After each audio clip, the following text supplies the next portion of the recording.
This is a 2007 Jeep Liberty Sport. It's designed to be durable. It's designed to be economical. It's designed to be fun. And that's how it's been used over the last 118,000 miles. It's finished in Arctic white. The accents of color have been added over the years. This Jeep has taken its owner on journeys as far as the Great Smoky Mountains of Tennessee, as well as numerous campsites and beaches along the way. It has creature comforts like air conditioning, a 6-speaker stereo, and a CB radio. Yes, a 40-channel CB radio to talk to you with your other trucker friends. Breaker, good buddy. The feature its owner likes most is its 104 cubic feet of storage space. He uses every square inch of it to haul his drum sets to gigs around town. Today, we'll spend time on the road with Kevin Siegel and learn what drum beat he marches to on Christians and Cars Getting Coffee. Good morning, Blake. What's up, Kevin? It's good to see you. Good to see you, buddy. Doing good? Yeah, it's been a good day so far. Nice and sunny outside. Oh, yeah. So, Kevin, man, I'm so glad we could get together and hang out. Look forward to getting some coffee. Ready to go get some coffee? Yes, Blake, I am ready to get a cup of coffee. I could use a cup of coffee. I really morning, could, man. too. Oh, man. I skipped my energy drinks and everything. Hey, you gotta sacrifice sometimes Yeah, for the good stuff. For the good stuff. Oh, man. They do like movies in the park sometimes here. Have you ever done that here? No, I know that they've been doing that for a long time, but I've never actually made it to one. I mean, either. That's a pretty cool deal. That's awesome, man. Well, we got a little place we're going to get coffee today called Black Crow. Okay. Go check it out. It's kind of back in the old Northeast, so Oh. we'll head that direction. I've never been there. Hell, I love downtown St. Pete, man. Oh, I do too. It's beautiful. Spent a lot of time down here when I was younger. Nothing looks the same though. All these condos and Changing. change is good though. Yeah. So Kevin, you got yourself here as a Jeep Liberty. What, 2007, right? Yes, 2007 Jeep Liberty. Tell me what about this car, man. Tell me what do you like to do in this thing, man? I like to do quite a bit. I'll use it to haul my drum set around. I see that. I back think and you forth. got your Yeah. drumsticks ready at any moment. I like that. That's for when I'm sitting in traffic. This is my, I'll just See, start you thinking. use really drumsticks to do that. Most guys just Yeah. use their fingers. All right, I guess that's how you can tell a real drummer. That's awesome. That I'll whenever I have time and I can get away from work, I'll go camping. I'll load up nice. camping. I'll bring my dogs, and I like to go to the beach. Road trips, huh? Road trips, That's yeah. awesome. You've been, how far away have you been in this thing? How far along a road trip? A couple years ago, I went to Gatlinburg, Tennessee. Oh, nice. Drove through the Smoky Mountains. That's beautiful, man. I love that area. Oh. So beautiful, isn't it? Oh, it is so beautiful. I couldn't figure out why I kept going downhill so fast, but I wasn't used to having the overdrive button because Yeah. this car's it's so fancy for me. I'm used to old Yeah. cars. Yeah. so, You CB work? sometimes. I can Awesome, man. see if anyone's out there. I don't know what they're saying. Yeah, you know what? In my experience, CBs, you never know what you're going to hear. You have a CB handle? I like to be called Sunshine Man. Nice. That's pretty cool. Man, the pier's coming along. I miss the pier. Growing up, I spent a lot of time down there. Did you? Just hanging out. That's so cool.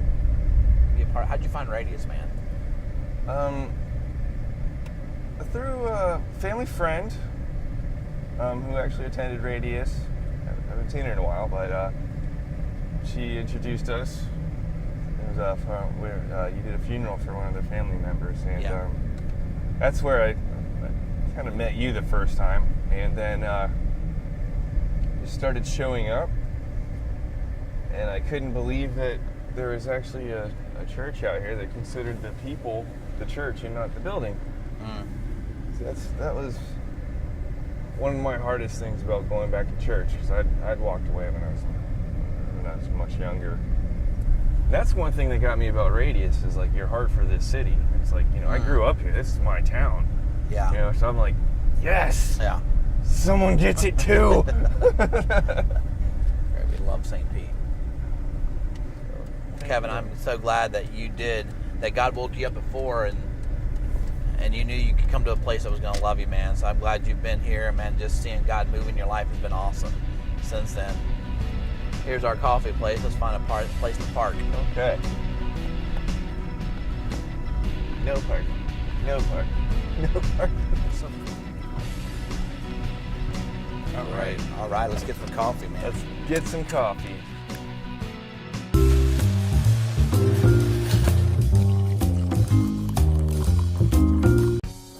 Kevin, thanks, man. Thanks for coming and hanging out with us, getting some coffee and getting us to check out your car, man. It's a great car. I love it. It's very blue collar, very salt of the earth.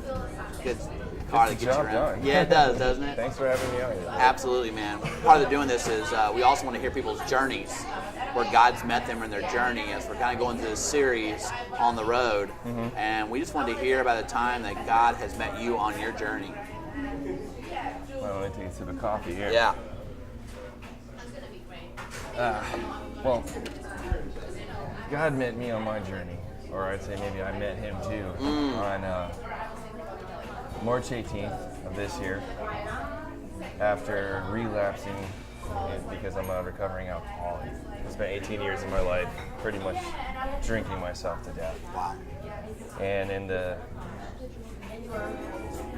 darkest of the darkest places I've ever been, I woke up. I was trying to figure out something to do with my life, and this was a week prior to actually coming back to Radius. And I got on my knees and was like, God, help me. I need to do something. I don't know what to do. And it was like that light bulb went off. I went to an AA meeting, and it kind of connected. It connected to me where I was able to have the courage to talk, get a sponsor. You need to be in the program. My sponsor's a Christian.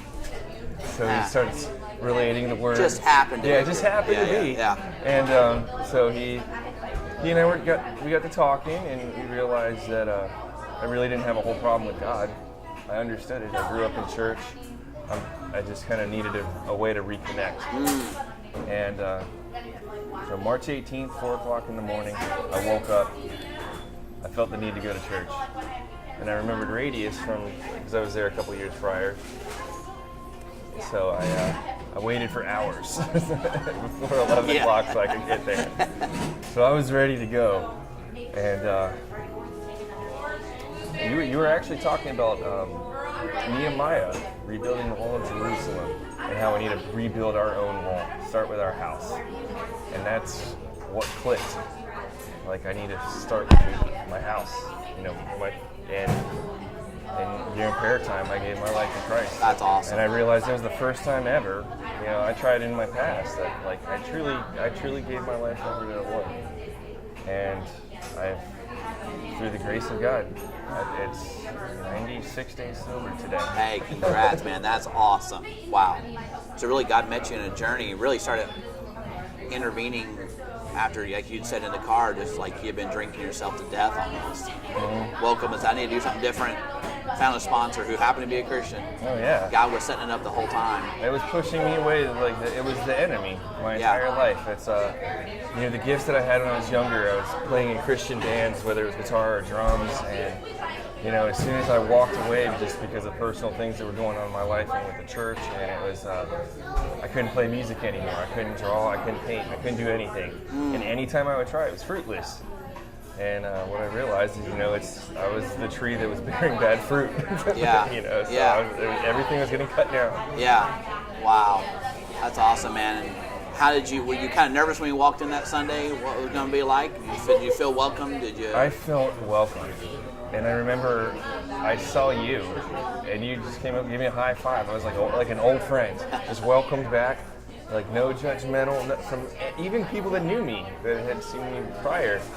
Nothing. I felt right at home. That's awesome, man. That's Yeah. awesome. It is my home. Yeah, that's so great, man. What a journey. God's still walking with this path of sobriety, which is so cool, man. Thank you for sharing this story. We believe that God meets us wherever we're at. He'll seek us out. Even if it's 4 o'clock in the morning, he's gonna come. He's gonna come knocking, right? Because he loves you. Wake up. Yeah. He loves you and wants to help you and walk with you in your journey. So, Kevin, thank you, man. Of course. Great coffee, great conversation. Appreciate you giving us time today. Oh, anytime. All right, brother. Thanks, Greg.